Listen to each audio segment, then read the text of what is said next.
The first time my husband, Travis, joked that I brought nothing into the marriage, we were at dinner with his co-workers. His voice carried across the table at the Italian restaurant downtown. At least I don't have to worry about losing half my assets. Can't split what she never contributed, right? They laughed. The men in expensive suits, drinking wine that cost more than my weekly grocery budget. Their laughter felt like tiny knives. I forced a smile, raised my glass of water, and pretended the comment had bounced off me harmlessly. But it hadn't. My chest tightened. My throat closed. I excused myself to the bathroom and stood in front of the mirror, gripping the cold porcelain sink until my knuckles turned white. That night, I lay awake beside him, listening to his peaceful breathing. He had no idea his words had landed like grenades. No idea that something fundamental had shifted in me. I realized then that it wasn't a joke. It was how he truly saw me. My name is Hannah Blake. I'm 31 years old. I work as a children's librarian, organizing story times and literacy programs for underprivileged kids. And according to my husband, I brought nothing to our marriage. That realization kept me awake until dawn, staring at the ceiling, wondering when exactly I'd become so small in his eyes. The comments didn't stop after that dinner. They escalated. Small jabs that felt casual enough to ignore but sharp enough to wound. "You wouldn't survive a month without me," he said one morning while reading the financial section of the newspaper. He didn't even look up when he spoke. "Your job is basically charity work," he commented another time, right after I'd told him about a breakthrough with a struggling reader.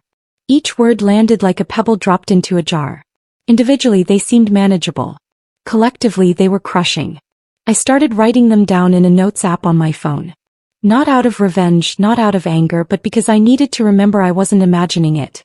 I needed proof that this pattern was real. The list grew longer each week. At least one of us has a real career. My mother was right about your earning potential. You're lucky I don't care about money. That last one was particularly cruel because it implied he was doing me a favor by staying married to someone as financially worthless as me. I showed the list to no one. Who would believe that the charming, successful Travis Alden, investment banker, marathon runner, son of a respected judge, could be this casually cruel? So I kept the list private and watched it grow. One evening, about 6 months into this pattern, I overheard him on speakerphone with his mother. I'd come home early from work because a pipe had burst at the library. Travis didn't hear me come in. He was in his home office, door slightly ajar, voice casual and clear. "She's a nice girl," his mother said cautiously. I could hear the doubt in her tone even through the speaker. "Nice isn't enough, mother," Travis replied, and I froze in the hallway. I married potential, not profit. That was my mistake. My hand flew to my mouth. "You could always," his mother started. "I know," he interrupted. "I'm thinking about it. But I need to be smart about this. Protected." Something inside me fractured. A clean break, like ice cracking under sudden pressure. I backed away from the door silently, my heart pounding so hard I thought it might burst. I went to the bathroom and turned on the shower to cover any sound I might make. Then I sat on the closed toilet lid and cried as quietly as I could, my hand still pressed against my mouth so he wouldn't hear me breathe. He was planning to leave me. And he was already protecting himself. I started paying attention to our finances more carefully after that. 2 weeks later, I noticed $600 missing from our joint checking account. Money that should have been there simply wasn't. Then another $1,200 disappeared. When I finally worked up the courage to ask, Travis looked up from his laptop with an expression of amused patience. "Don't worry your pretty head about finances," he said, reaching over to tap my nose like I was a child. "That's my department, remember?" The gesture was so patronizing, so deliberately dismissive, that I felt my face burn with humiliation. But I also felt something else. Awareness. Sharp, clear awareness that this wasn't normal. That this wasn't how partners treated each other. That something was deeply, fundamentally wrong. "I just noticed the balance was different," I said carefully, keeping my voice light. "I moved some money around for investments," he said, already turning back to his laptop. "Nothing you need to worry about. Focus on your little story times, okay? Your little story times." Another pebble in the jar. I smiled and nodded and walked away. But that night I couldn't sleep again. I lay in the darkness, staring at nothing, and started making plans. I visited the bank alone during my lunch break the next day. My hands shook as I parked my 12-year-old Honda in the lot. Travis had a BMW. You don't need anything fancy for driving 3 miles to the library, he'd said when I'd mentioned getting a newer car. Inside the bank, I asked to speak with someone about our accounts. The banker was a woman in her 50s with kind eyes and a professional manner. She pulled up our information on her computer, and I watched her eyebrows pull together in concern. "Ma'am," she said carefully, "these transfers were authorized from an account under your husband's sole name. Large ones. Did you know about these?" A cold wave rolled through me, starting at my chest and spreading to my fingertips. "How large?" I asked, my voice barely above a whisper. She turned the screen slightly so I could see. "Thousands of dollars.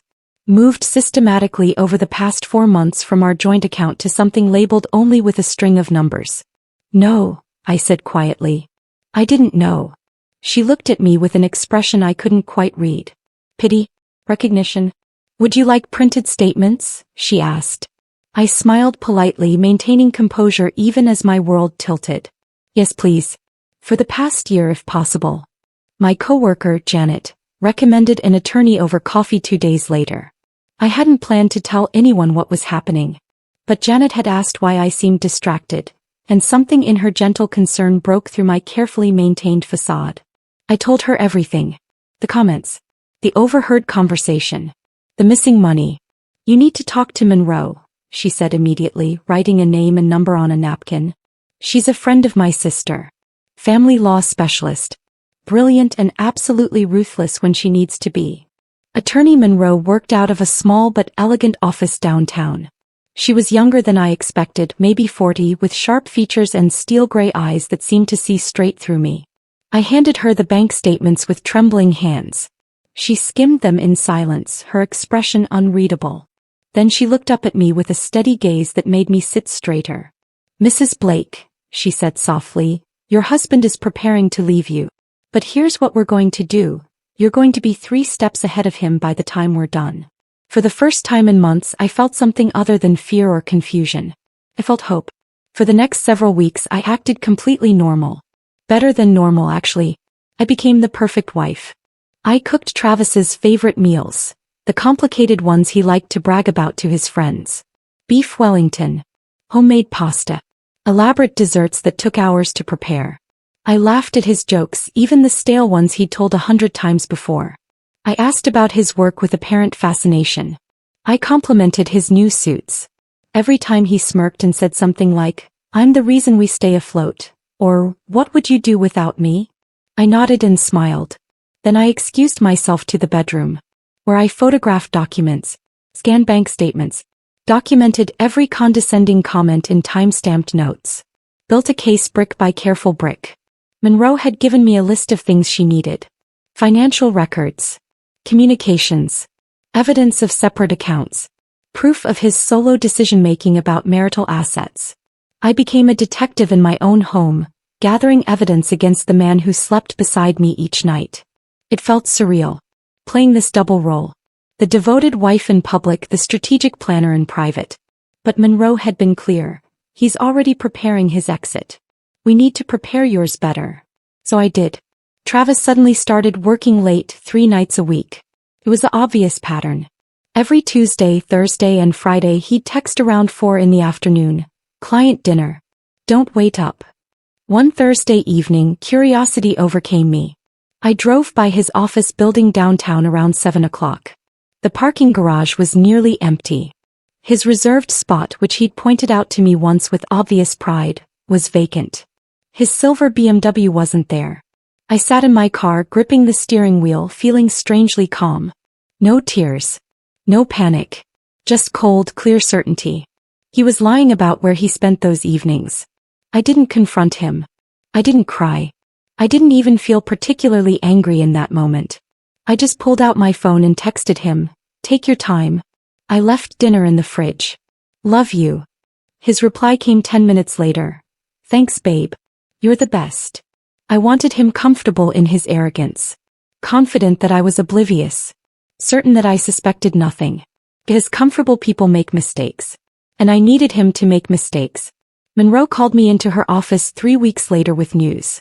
"I found something," she said, sliding a document across her polished desk. A private investment account. Sole holder, Travis Blake. The balance is significant. My stomach twisted as I looked at the number. Over $80,000. He moved marital funds, Monroe continued, her voice steady and professional. Money from your joint savings during the first year of your marriage. Technically, those are marital assets. By moving them to an account only in his name without your knowledge or consent, he's violated several legal principles. What does that mean? I asked. It means we can use this, she said simply. In court, this demonstrates financial deception and an attempt to hide assets. It strengthens your position considerably. I sat back in my chair and exhaled fully for the first time in months. I wasn't powerless. I was preparing. And Travis had no idea the trap was closing around him. Monroe started building our case with renewed energy. She subpoenaed additional financial records. She documented the timeline of transfers. She prepared interrogatories that would force Travis to explain his actions under oath. Trust the process, she told me. And keep doing exactly what you're doing at home. Be the wife he expects. Give him no reason to suspect you know anything. So that's exactly what I did. Then Travis suggested couples therapy. The timing was oddly convenient, almost theatrical. We were eating breakfast. I'd made his favorite blueberry pancakes. When he brought it up, I think we should see someone, he said casually, not looking up from his phone. A counselor. To work on our communication. Really? I tried to sound surprised, hopeful. Yeah. I feel like we're not really connecting anymore. Might be good to have a professional help us. He finally looked at me and smiled. What do you think? I knew immediately this was part of his strategy. Build a record of trying to fix the marriage. Establish himself as the reasonable partner who suggested help. I think that's a wonderful idea, I said warmly. Monroe was less enthusiastic when I told her. He's creating a paper trail, she warned. Be careful what you say in those sessions. Anything you share could potentially be used later. The first therapy session was exactly what I expected. Dr. Warren was a pleasant woman in her 60s who specialized in marriage counseling. She asked us both to share our perspectives on the relationship. I went first, keeping my comments vague and hopeful. I love Travis. I want us to be happy together. I'm willing to work on whatever needs work. Then Travis spoke. I feel like I'm carrying the entire marriage, he said, his voice heavy with apparent sincerity. Hannah is wonderful in many ways, but she contributes nothing financially. It puts tremendous pressure on me. Dr. Warren glanced at me with obvious pity. I bit the inside of my cheek so hard I tasted blood. But I memorized every word he said. Every calculated phrase. Every carefully crafted accusation. Because Monroe would want to know. Travis's birthday arrived in early October. He wanted a dinner party at our house with his colleagues and friends. 20 people eating and drinking and celebrating him. I spent 2 days preparing. Cleaning. Cooking. Arranging flowers. Making everything perfect. At dinner, Travis stood to make a toast. Thank you all for coming, he said, raising his glass. The candlelight made his face look warm and genuine. Here's to another year. To success. To being the provider and keeping everything running smoothly. The guests laughed and raised their glasses. People applauded. His boss clapped him on the shoulder. I watched his face carefully from my seat at the opposite end of the table. He loved this. Loved being the center of attention. Loved being seen as successful and generous and responsible. He loved being the hero of his own story. And heroes, I was learning, fall the hardest when their pedestals crumble. I smiled and raised my own glass. Played my role perfectly. But inside I was counting down. Counting the days until Monroe said we were ready. Counting the moments until Travis's carefully constructed image would shatter. The discovery happened on a Tuesday morning while I was doing laundry. Travis had worn his navy suit jacket the day before. I was checking the pockets before hanging it up. He often left receipts or business cards that would damage the fabric if I didn't remove them. A folder fell out. Thick. Legal-sized. Professional. Divorce papers. My hands shook as I opened it. There, in formal legal language, was Travis's petition to dissolve our marriage. The grounds he listed made my blood run cold. Financial irresponsibility and failure to contribute to marital partnership. He was planning to divorce me and blame it on my supposed financial inadequacy. I stood in our laundry room holding evidence of my husband's planned betrayal, and felt strangely calm. Not surprised. Not devastated. Just calm. Because Monroe had been right. He was preparing his exit. Creating his narrative. Building his case. But I'd been building mine longer. I carefully photographed every page with my phone. Then I placed the papers back exactly as I'd found them and folded his jacket neatly on the counter. He came home that evening and hung the jacket in his closet without saying a word. He had no idea I'd seen them. No idea his secret was now my ammunition. I called Monroe from my car the next morning before work. He's retained an attorney, I told her, keeping my voice steady. I found the draft petition. He's planning to file soon. Forward me those photos, Monroe said immediately. And Hannah, it's time. We need to file on your end. Today. My breath steadied. Something solidified in my chest.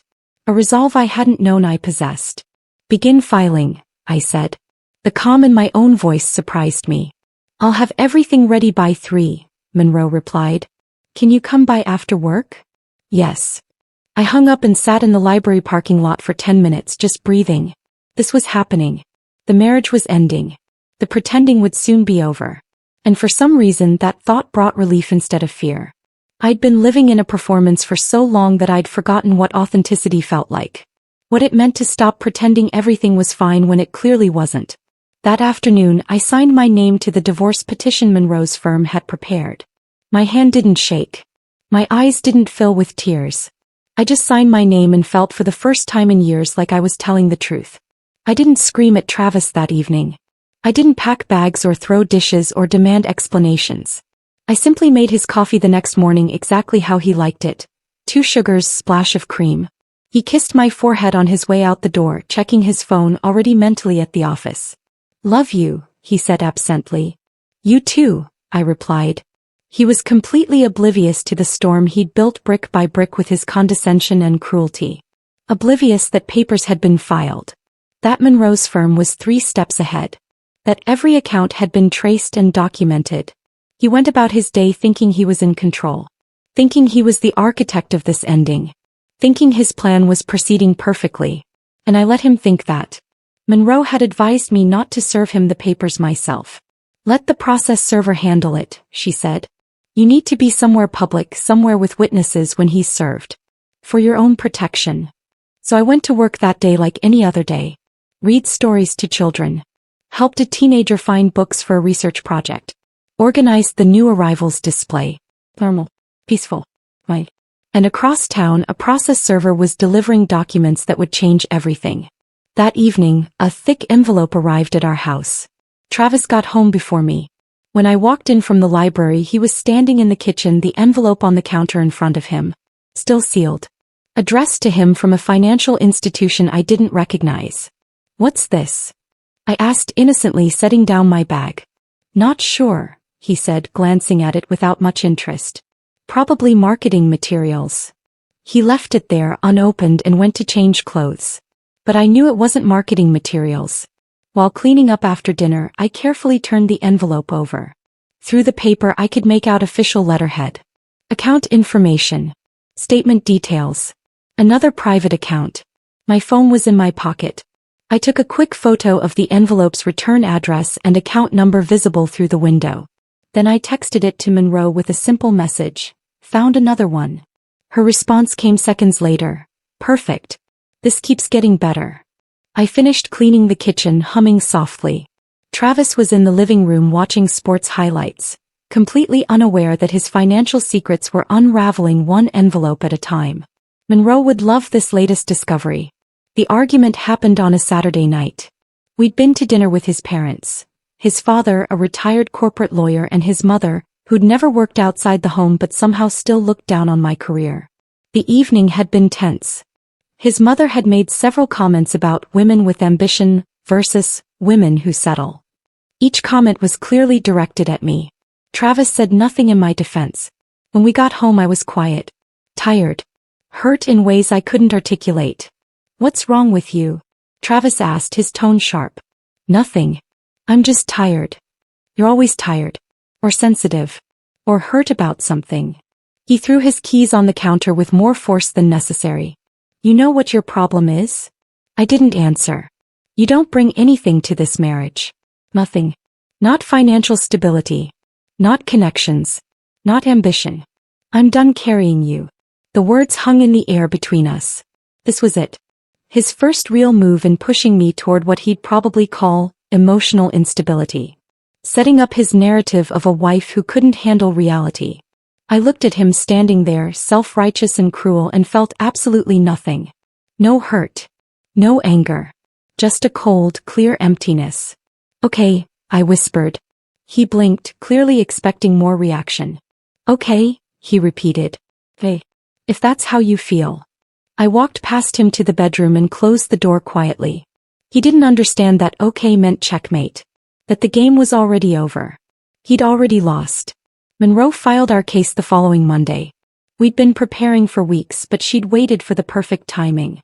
Waited until after Travis's argument. Waited until after we'd documented everything we needed. By filing first, Monroe explained, we control the narrative. We frame the issues. We set the tone. She slid copies of the filing across her desk toward me. The petition was comprehensive. It listed every hidden account. Every unauthorized transfer. Every piece of evidence we'd gathered. It requested equitable division of all marital assets, including the accounts Travis thought were private. It requested attorney's fees. It was devastatingly thorough. You're ready, Monroe said, watching my face. I realized she was right. I was ready. Ready to stop pretending. Ready to stop being small. Ready to stop accepting cruelty disguised as jokes. Ready to fight for what was actually mine. When will he be served? I asked. Tomorrow. At his office. During business hours. I thought about Travis being handed divorce papers in front of his colleagues. The humiliation. The part of me felt guilty for that satisfaction. But only a small part. The court date arrived on a cold morning in November. I dressed carefully in a navy suit Monroe had helped me choose. Professional. Confident. Serious. Travis walked into the courtroom with his attorney. A man named Gerald Pierce who looked expensive and slightly bored. Travis caught my eye and winked. Actually winked. He was confident. Almost smug. Walking with the easy stride of someone who expected a quick victory. His attorney carried a single thin folder. They clearly thought this would be simple. Monroe, by contrast, had 3 thick binders on our table. Color-coded tabs. Highlighted sections. Sticky notes marking important pages. Travis glanced at our table and his expression flickered. Just for a moment. A brief shadow of uncertainty. Then his lawyer whispered something and he relaxed again. When the judge entered, we all stood. Judge Andrea Blackwell was in her 60s, with silver hair and sharp eyes that missed nothing. She had a reputation for cutting through nonsense and valuing facts over performance. Hannah. The court has made its decision. Monroe will handle all further communication. Don't contact me directly. I walked away without looking back. He didn't follow. For once, Travis Blake had nothing to say. I heard through mutual friends, the few we'd had who stayed neutral, what happened to Travis in the months after our divorce. His firm let him go. The official reason was restructuring, but everyone knew it was about the ethical concerns raised by his financial fraud. When you work in finance and get caught lying on legal documents, your credibility evaporates. His mother, who had always treated me with such disdain, blocked me on all social media. I took it as a compliment. His expensive downtown condo went up for sale. He couldn't afford it anymore, apparently. Not without the income he'd lost and the assets he'd had to split with me. Everything he'd built on ego and arrogance crumbled. His identity had been tied to being successful, superior, the one who had it all figured out. When that image shattered, he had nothing left to stand on. Meanwhile, I moved into a bright one-bedroom apartment with tall windows overlooking a park. It was smaller than the house we'd shared, but it was entirely mine. I started taking graduate courses in library science. Applied for a position at the university library that came with better pay and opportunities. I joined a book club, made new friends, started painting again, something I'd stopped doing years ago because Travis said it cluttered the house. I learned what it felt like to be myself without apology. 6 months after the divorce was finalized, I stood in my apartment one Saturday morning. Sunlight poured through the windows. My coffee was exactly how I liked it. 3 sugars, lots of cream, the way Travis always said was too sweet. On my bookshelf sat a journal from those early days. The one where I documented every cruel comment, every diminishing remark, every moment I'd felt small and worthless. I pulled it out and flipped through the pages. Saw my own handwriting, careful and precise, recording pain I'd tried so hard to process. Then I tore out the first page, the one from that dinner where Travis first joked that I brought nothing to the marriage. I carried it to the candle burning on my kitchen counter, held the paper over the flame until it caught, watched it burn and curl and turn to ash. I whispered to the smoke, I bring everything now. Everything that matters. Self-respect. Authenticity. The courage to stand up for myself. The wisdom to recognize my own worth. And as the last of the paper dissolved into nothing, I felt something I hadn't felt in years. Free. Completely, undeniably, joyfully free. Not from marriage. Not from commitment. But from the weight of someone else's cruelty disguised as love. I poured another cup of coffee and opened my laptop to work on an essay for class. Outside my window the world continued. But inside my apartment, my space, my sanctuary, everything was exactly as it should be. I'd brought nothing to my marriage according to Travis. But I'd taken everything I needed with me when I left. My dignity, my strength, and finally my voice. And that, I'd learned, was worth more than all his money and all his arrogance combined.